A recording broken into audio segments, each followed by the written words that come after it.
Party.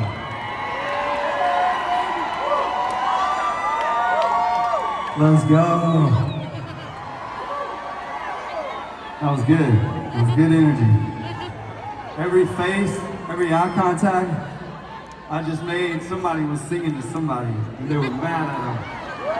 But it was a happy mad, you know? It was in your face. It was good. That might be my favorite song to sing. It was good stuff. Hey, all right, so this next song right here, I just love getting here in my show because I feel so cool right after we sing You Broke Up With Me. And I'm not gonna lie, I get a little arrogant. It's like, I'm awesome. It's great. They love me. And then I get to sing this song. And I get to sing this next song, and I get to thinking, man, Jesus loves me. And I just want to preface this little spiel. I'm trying to catch my breath and talk at the same time, so just bear with me, okay? This is the reason I come out and do this job, okay? I'm gonna sing y'all a song, and the song is called Craig. I love that some people love this song. I know there's other people who are like, Craig? What could that song be about? And but listen, you guys, about 8 years ago, I was an atheist, alcoholic, about to have my 6th kid, and I had nothing to show for my music career. So as far as love was concerned, the way that I saw love, I wasn't earning it very well. And to me, at that point in my life, that's what love was. It was transactional. You had to perform to deserve love. And the shortest version of this story is that I met this guy named Craig at this church. And I walked into this church and I was hammered. And my wife dragged me there on a Saturday night. And I didn't want to be there. And this guy named Craig shook my hand. He said, I'm glad you're here. And guys, you'll understand here, he shook my hand a little too long.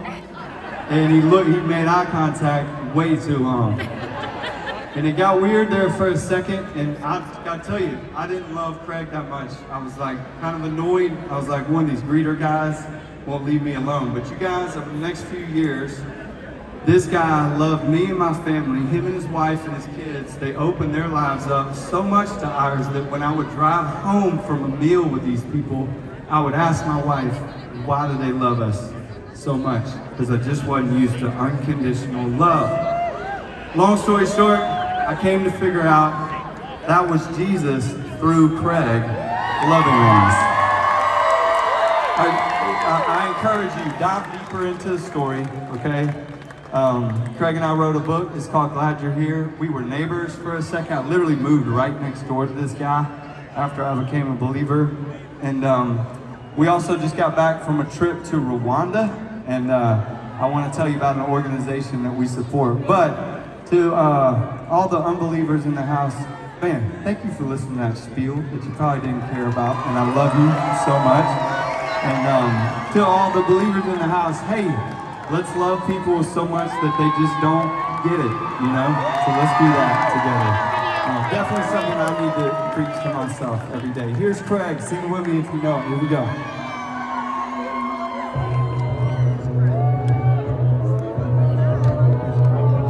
Come on.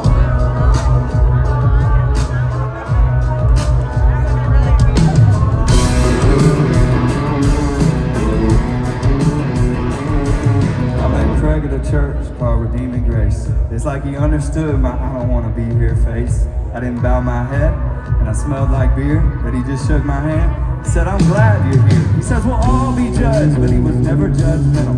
And even though my songs, they don't belong in no hymnal, he quote me my lyrics, slapped me on the back.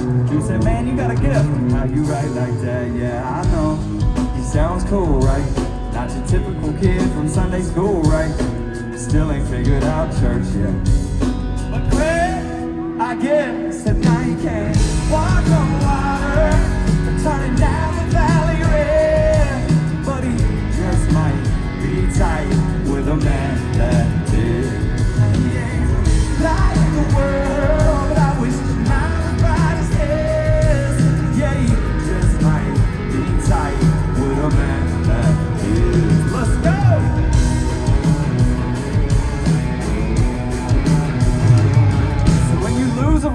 understood, y'all, the perks, they fade fast. Dealership said we're gonna need to get that minivan back. So we were down to one car, and broke as I felt. Had my wife and 6 kids and only 5 seatbelts. I needed help. I said, Craig, it's all good. But he knew it all wasn't. Hey man, I'm praying for you. That would have been sufficient, but not. He took roadside assistance to a whole nother level. The sacrificial heights. Showed up at the ballpark after my son's game one night in 2 cars with his wife Laura watching from the other. So what in the world are y'all doing here, brother? He just laughed beside that old Chrysler Town and Country van with the keys and the title and the pen in his hand. Said, man, all you gotta do is sign these yards. I said, nah, no way. He wouldn't take nah for an answer. He said, please, dude, somebody did this for me once. Just let me do this for you. We argued about it for a little while. Then I teared up, and Craig smiled. The night came, walk on water, and turning down the valley rim. But he just might be tight with a man that did.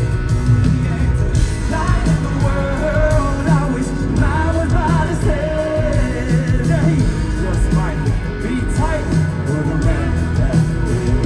Let's go!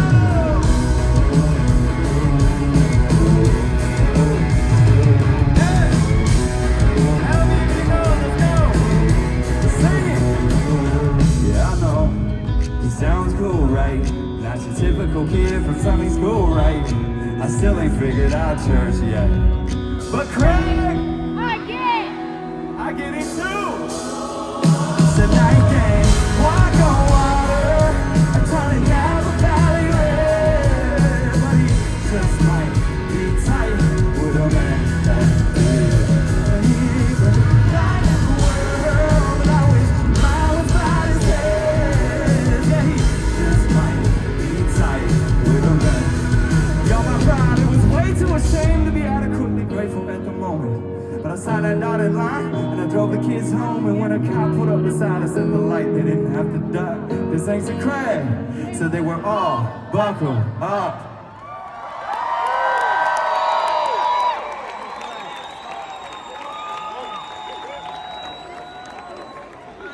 I love me some Craig.